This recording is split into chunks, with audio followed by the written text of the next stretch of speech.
찬송가 199장 함께 찬송하도록 하겠습니다. 찬송가 199장 나의 사랑하는 책 함께 찬송합니다.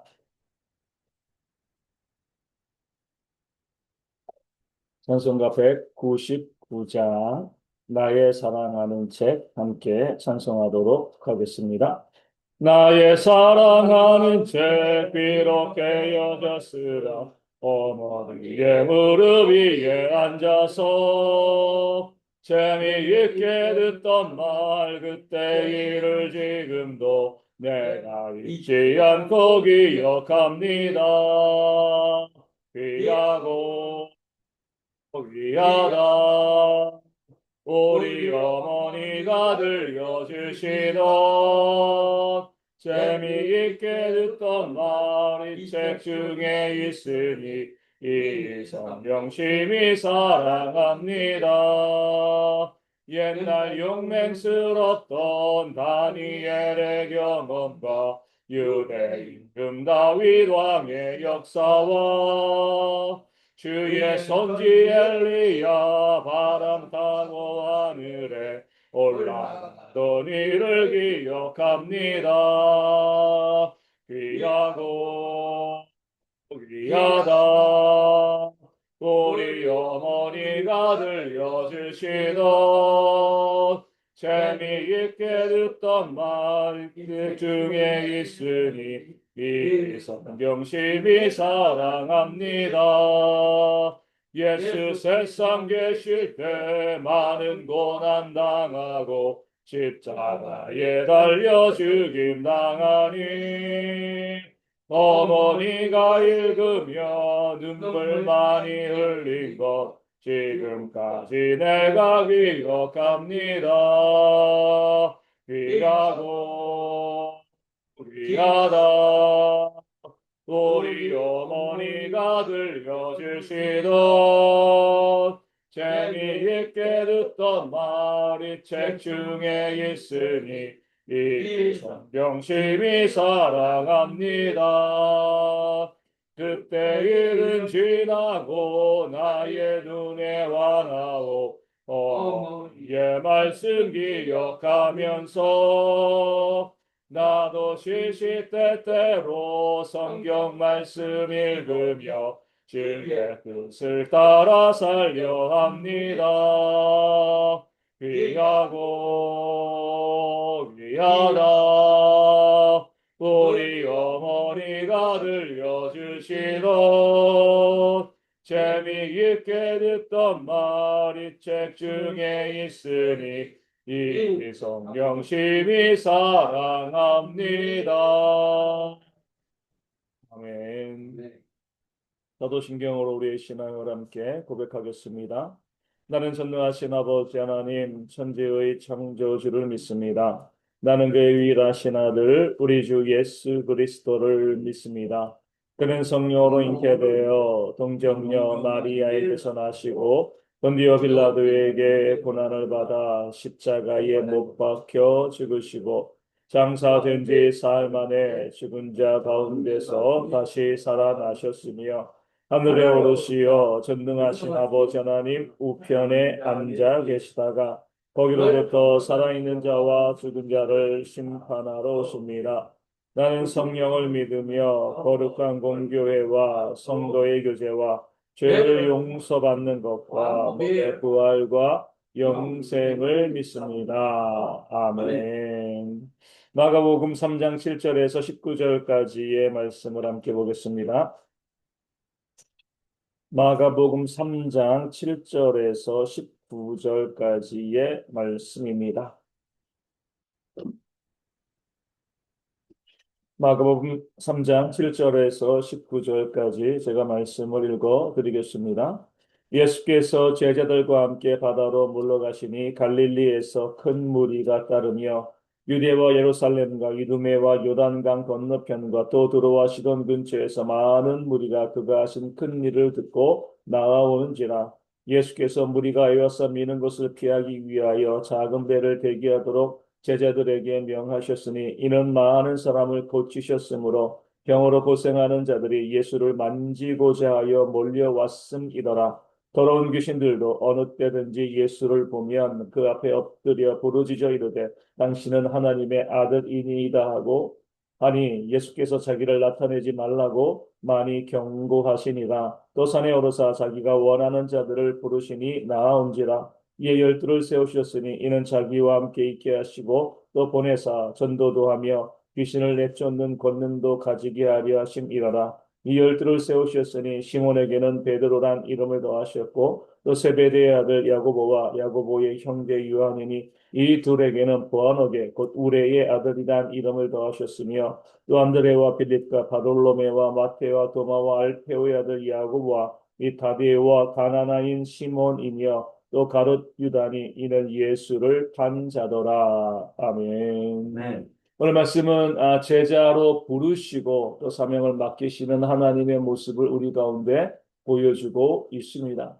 예수님께서는 하나님이시기 때문에 사람의 도움이 필요하지 않습니다. 사람의 도움이 없이도 얼마든지 그 사명을 감당해 내실 수 있는 거죠. 그럼에도 예수님께서 제자를 부르시고 세우신 이유는요. 우리 지난번에 말씀드린 것처럼 예수님께서 십자가 또 부활, 승천 이후에 또 재림까지 많은 시간의 그 간격이 있기 때문에 그렇습니다. 사람들이 그 시간을 채우고 또 복음을 증거하는 그런 사명을 감당해야 하기 때문에 제자를 부르시고요. 또한 그렇게 헌신하는 자들에게 복을 주시기 위해서 또 제자를 부르시고 사명을 맡기신 것입니다. 그런 면에서 예수님께서 그 짧은 공생의 기간 중에서 가장 힘써서 또 준비하시고 또 헌신하셨던 그 사역 중에 하나가 제자들을 부르시고 양육하는 그런 사역이 되었습니다. 오늘 말씀에는 우리 예수님께서 우리 제자들에게 어떤 사명을 맡기시는가 그 사명을 맡기시는 모습을 우리 가운데 보여주고 있습니다. 14절과 15절에 나와 있죠. 먼저는 뭐예요? 주님과 함께 있게 하시기 위함입니다. 중요한 말씀이에요. 왜 예수님께서 제자들을 부르시고 왜 그들에게 사명을 맡기시는가? 어떤 사명을 맡기시는가? 가장 중요한 것, 가장 우선되어지고요. 가장 첫 번째 되어지는 것은 예수님과 함께 있는 겁니다. 우리는 사명이라고 하면 어떤 일을 많이 생각을 하는데 우리 주님은 그러지 않으셨습니다. 내가 너희를 부른 이유, 너희에게 맡긴 그 사명의 가장 첫 번째 중요한 것은 바로 나와 함께 있는 것이다.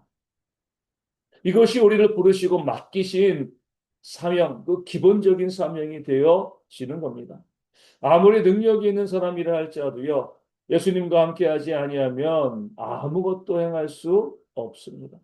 반면에 어떤 능력이 없는 사람이라 할지라도 예수님과 함께하면 능치 못할 일이 없게 되어집니다. 그러게 주님께서는 제자들을 부르시되 너희가 무엇을 힘쓸 것인가? 나와 함께 있는 것이다. 나와 동행하는 것이다.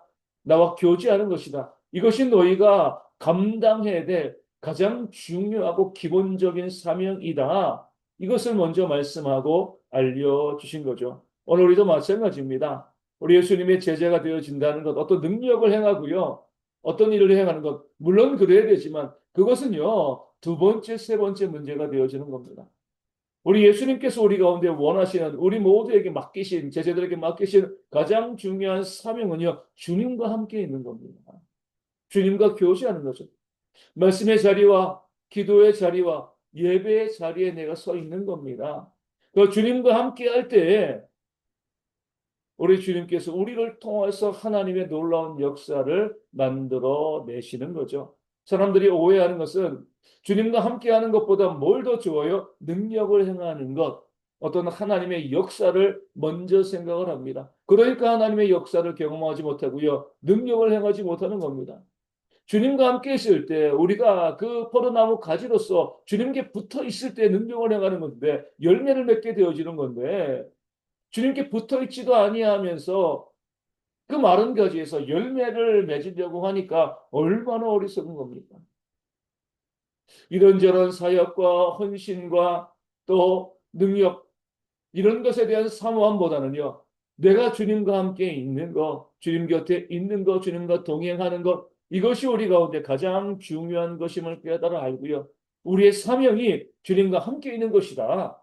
주님과 동행하는 것이다. 그 사실을 알고 주님과 함께함에 있어서 최선을 다하는 우선을 둘 수 있는 그런 지혜가 우리 가운데 있어야 할 줄로 믿습니다. 그렇게 주님과 함께하는 자들에게 주님께서 주신 두 번째 사명은요, 전도의 사명입니다.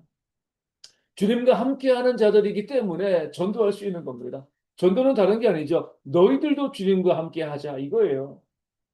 내가 주님과 함께 하면서 그 기쁨과 은혜를 누리게 되어지면 다른 사람들도 초청해 오고 싶은 겁니다. 내가 주님과 함께 있는 게 너무나 좋은 거죠. 그 주님과 함께함을 통하여서 은혜 누리고요. 기뻐하고 감사하고 많은 능력을 행할 수 있게 되어지니까 내 주변 사람들에게도 너희도 이 기쁨을 함께 누리자.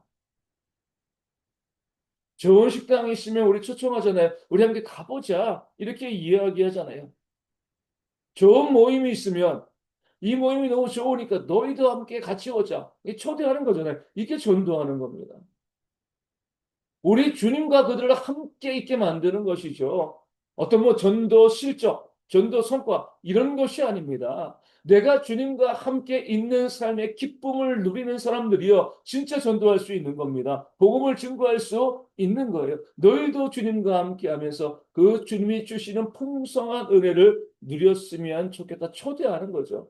그렇기 때문에 우리 주님께서는 먼저는 나와 함께하고 그리고 그 나와 함께하는 삶의 기쁨을 누리면 전도를 통하여서 내 주변에서 나를 알지 못하는 자들을 나와 함께하도록 하라. 이렇게 사명을 우리 가운데 맡겨주신 겁니다.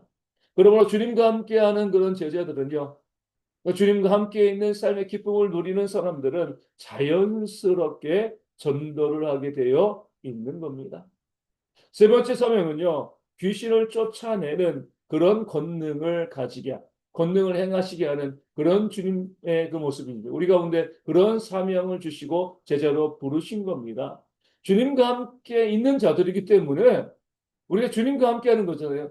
우리가 가는 곳마다 귀신들이 두려워합니다. 이게 당연한 거예요. 귀신들이 왜 우리를 두려워하지 않는가? 내가 주님과 함께 하지 않으니까 우린 별 볼 일 없거든요.